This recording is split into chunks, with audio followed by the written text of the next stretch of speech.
Look at the Tower of London, a fortress of grey stone and blood-soaked memory, the sentinel of the British crown. But look closer, past the beefeaters and the crown jewels, and you'll find the most bizarre, meticulously maintained prison in the United Kingdom. It's a prison not for traitors, but for 6 magnificent black birds, plus 1 spare. These are the legendary ravens of the tower, and every single one of them is mutilated for the sake of the monarchy. Their wings are clipped, their freedom permanently denied, all to uphold an ancient, terrifying bargain.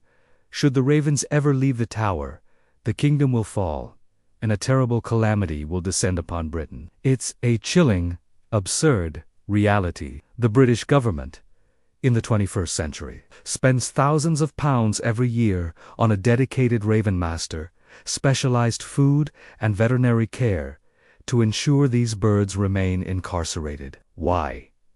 Why would a modern nation entrust its very existence to a flock of ravens? Is this a genuine, unbroken command from centuries past?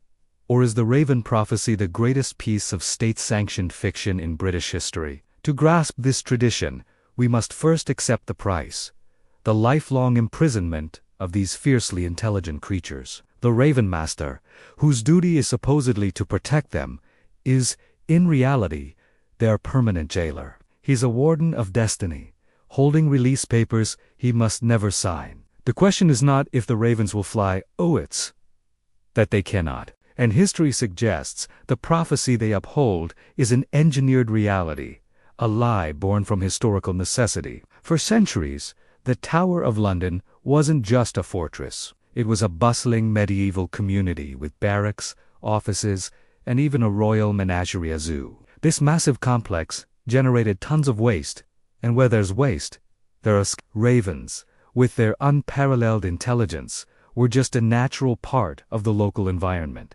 They weren't guardians yet. They were just birds that fed near the scaffolds of Tower Hill and Traitor's Gate, where the heads of executed enemies were displayed. They were associated with death, but no more than any other bird of prey in a gruesome urban center. The story we retold today that 6 birds were officially installed as guardians by an ancient decree is historical scaffolding, carefully built over time. The most famous version points to King Charles II in the 1600s.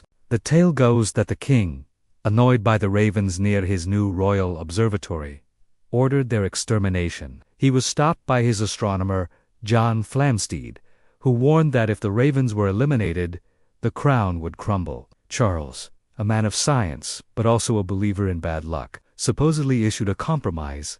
Exactly 6 ravens must be kept at the tower, with 1 spare. This story is perfect, but it's almost certainly a convenient fabrication. There are no official records from Charles II's reign about a raven decree. The king was concerned about his astronomer's view, but the documents to back up the prophecy's birth certificate simply don't exist. The true historical reality is that this tradition, as an officially funded enterprise, likely materialized much later, during the Victorian era. This was a time when the British Empire was building its identity, seeking deep, mythical roots to validate its global power. What better way to cement the timelessness of the monarchy than by tying its fate to an ancient curse? It transformed common scavengers into symbols of mystical authority. If the prophecy was largely Victorian theater, it became desperately real during the 20th century. The first great test came during World War II, as the Luftwaffe began its relentless bombing campaign. The Blitz, the Tower of London, was repeatedly struck. This was the real-life calamity the prophecy warned of, and in the chaos, the raven population was decimated. Some accounts say only 1 remained. In this moment of national dread, folklore became official policy. The governor of the tower didn't shrug off the superstition. He took emergency action, ordering new ravens to be acquired and formally installed. This wasn't just about preserving birds. It was a profound act of psychological warfare against despair. The decision to fund and maintain the ravens during the Blitz, when every resource was scarce, speaks volumes. It was a living declaration that the British spirit and the crown would endure. The ravens became the antithesis of the German bombs. If the ravens remained, Britain remained. The dubious legend was given an official seal of life, codified and preserved as a weapon of morale. But once adopted, the tradition became notoriously difficult to maintain. The Ravenmaster's job is a constant struggle against nature and avian intelligence. Ravens are not dogs you can command. They are wild minds that must be managed. In 1980, the prophecy faced a real threat when a raven named Grog seized his chance and flew away. The official reaction wasn't laughter, but genuine panic. The Ravenmaster was reportedly distraught, and the news made national headlines. Grog was never found, his freedom a small, rebellious act against the weight of a manufactured legend. Later, ravens were dismissed for conduct unbecoming a guardian of the crown. Raven George was formally discharged for tearing up TV. Another, Munin, went completely AWOL in 2007. Every incident, every escape, every death sparks a flurry of anxiety. The cost of maintaining the prophecy is not just financial, it's the constant, nerve-wracking maintenance of a psychological burden. So the real question is, why does the British state continue to invest in this elaborate, expensive piece of theater? The answer lies in the deep human need for psychological anchors and national identity. Every nation needs its grand myths. These aren't just stories. They are the shared emotional bedrock that binds a population together. The prophecy transforms the tower from a historical building into a living, magical entity. By connecting the monarchy to something as eternal as birds, it suggests the crown is a necessary part of the natural order. In an increasingly secular world, the ravens inject a dose of genuine mystery into the pageantry of the crown.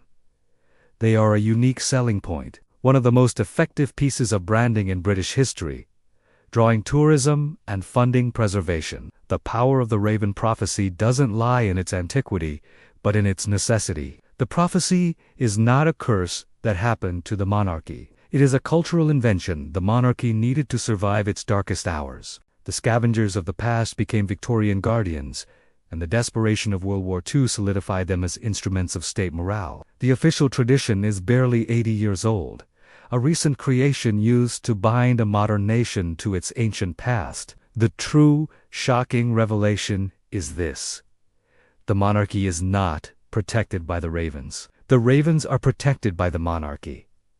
The birds are not the guardians of the kingdom's fate. They are the most powerful and the most expensive political puppets in the nation. Their imprisonment is a profound and successful effort to prevent a piece of state-sponsored fiction from failing. And so, the vigil continues. The Ravenmaster checks his flock, making sure the clipped wings hold, ensuring the prophecy remains a harmless, profitable lie. The ravens sit on the ramparts, magnificent and captured, eternally bound to the walls they were enlisted to save. Their quiet sacrifice allows the British monarchy to continue its story. The kingdom will fall, not when the ravens leave, but when the people finally stop believing that they matter. And that, more than any historical curse, is the ultimate, terrifying power of this enduring lie.